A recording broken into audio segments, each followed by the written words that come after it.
ही चळवळ जर तुम्हाला पुढे चालवायची असेल आणि येत्या पिढीला जर ही चळवळ परिचयाची ठेवायची असेल तर लक्षात ठेवा, ही चळवळ तुम्हाला जिवंत ठेवावी लागेल. नाहीतर मागे एक घटना घडली, एक राजकीय मंत्री बोलून गेला की महात्मा ज्योतिबा फुले आणि सावित्रीबाई म्हणे भिकारी आहे म्हणे, भीक मागू मागू शाळा खोलल्या.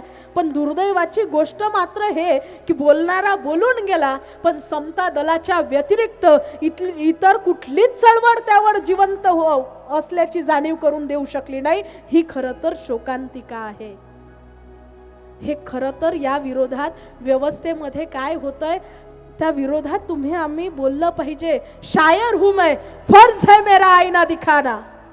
शायर हूं मैं, फर्ज है मेरा आईना दिखाना. लाशों पर बैठकर मैं यूं गजल कह नहीं सकता. मेरे जुल्म की चाहे जो सजा दे दो मुझे, पर जुर्म पर मैं कभी खामोश रह नहीं सकता. पर जुर्म पर मैं कभी खामोश रह नहीं सकता. आणि लक्षात ठेवा, शिक्षण हे वाघिणीचं दूध आहे आणि तो जो पेल तो गुरगुरल्याशिवाय राहणार नाही. आणि हा महाराष्ट्र, ही विचारधारा, हे तत्वज्ञान गुरगुरलं पाहिजे. त्यासाठी ह्या महापुरुषांचं शिक्षण, विचारांचं, तत्वज्ञानाचं शिक्षण तुम्ही आम्ही घेणं आज सर्वप्रथम गरजेचं आहे.